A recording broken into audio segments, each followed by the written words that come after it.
Hi, today I'm for the VIVO Y22S and I'll show you the how to edit notification panel shortcuts on this device.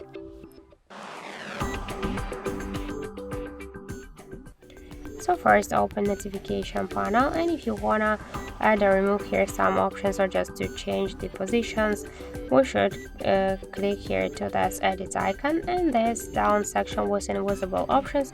Just to add them, we should hold the icon and drag it to the up section.